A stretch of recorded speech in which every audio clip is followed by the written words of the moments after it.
देखिए भाई, अगर आप स्विगी कंपनी में किसी भी दूसरी डिलीवरी कंपनी में अगर आप काम कर रहे हैं तो आपको इंश्योरेंस की जानकारी होना बहुत ज़्यादा ज़रूरी है कि वो कंपनी इंश्योरेंस देती है या नहीं देती है।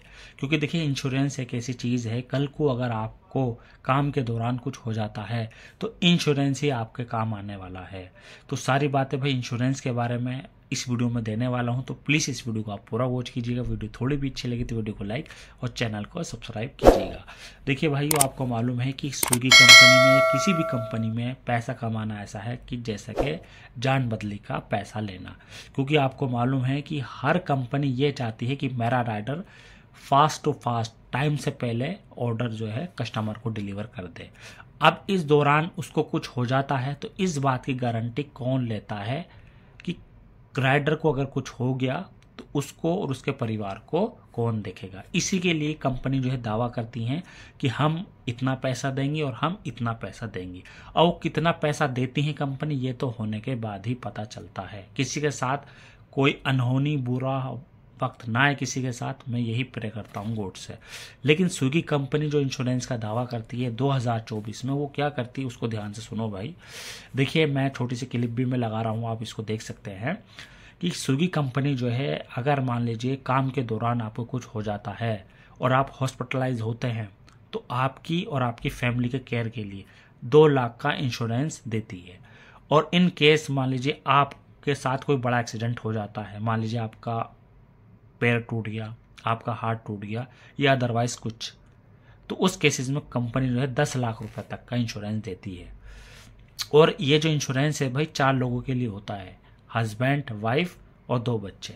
इस तरीके से जो है स्विगी कंपनी जो है इंश्योरेंस देने का दावा करती है। अभी कितना इंश्योरेंस देती है, इसमें कितनी सच्चाई है, ये तो भाई देखिए, अगर किसी के साथ भी बुरा ना हो, मैं यही प्रे करता हूँ। लेकिन अगर मान लीजिए किसी के साथ बुरा हो जाता है और जब वो इंश्योरेंस के लिए क्लेम करता है तो कंपनी कितना देती है, ये तो जब ही पता चलेगा कि कंपनी की बात में या कंपनी जितना का दावा करती है उसमें कितनी सच्चाई है। लेकिन भाई ये आपको ज़रूर मालूम होना चाहिए कि इसको कैसे ले सकते हैं। क्योंकि भाई देखिए, कुछ किसी ने सही कहा है, something is better than nothing. कुछ ना मिलने से थोड़ा बेहतर है। भाई आपके साथ अगर कुछ हो जाता है और आप अप्लाई करते हैं तो आपको अगर पूरा भी नहीं मिलता है, 50% मिलता है, 30% मिलता है, जो भी मिलता है वही ठीक है, ना होने से तो बेहतर है। लेकिन ये मिलेगा आपको भाई जब आपको पूरी जानकारी होगी। तो जानकारी होने का क्या मतलब है, जब भी आप स्विगी कंपनी या किसी भी दूसरी कंपनी में ज्वाइनिंग हो रहे हो तो भाई आप ये कंफर्म कीजिए उसमें इंश्योरेंस है या नहीं है। और अगर इंश्योरेंस है तो उसकी डिटेल पूरी तरीके से फिलअप की गई है या नहीं की गई है। उसमें कॉन्टैक्ट नंबर आपका क्या है, उसमें नॉमिनी क्या है आपका, और ज्वाइनिंग होने के बाद कितने टाइम के बाद वो एक्टिवेट है भी या नहीं भी है। और इसके अलावा मान लीजिए आप काम कर रहे हैं और काम करने के बाद इन केस आपको जो है इमरजेंसी सर्विस की ज़रूरत पड़े तो कंपनी से आप कैसे इमरजेंसी में कांटेक्ट कर सकते हैं जिससे कि आपको इंश्योरेंस मिल सके। क्योंकि देखिए, कंपनी इंश्योरेंस आपको तभी देगी जब कंपनी को आप साबित करोगे, कंपनी को ये लगेगा कि आप रियल में कंपनी के काम के दौरान, यानी कि कंपनी की ड्यूटी टाइमिंग में आपका एक्सीडेंट हुआ है। तो इस केसेस के लिए भाई देखिए, स्विगी एप्लीकेशन में, जोमेटो एप्लीकेशन में एक SOS का ऑप्शन आता है। आप टॉप में जाएंगे तो आपको एक ऑप्शन मिल जाएगा, emergency contact number. In case आप पार्सल लेके जा रहे हैं, डिलीवरी लेके जा रहे हैं, इन केस आपके साथ बीच में कहीं भी कुछ होता है और आपको इतना होश है कि आप कांटेक्ट कर सकते हैं, तो आप SOS ऑप्शन में जाएंगे और इमरजेंसी कॉन्टैक्ट का एक ऑप्शन आता है, उसको आप क्लिक करेंगे। जैसे आप क्लिक करेंगे तो उस हेल्पलाइन नंबर से आप कनेक्ट हो जाएंगे कंपनी के थ्रू।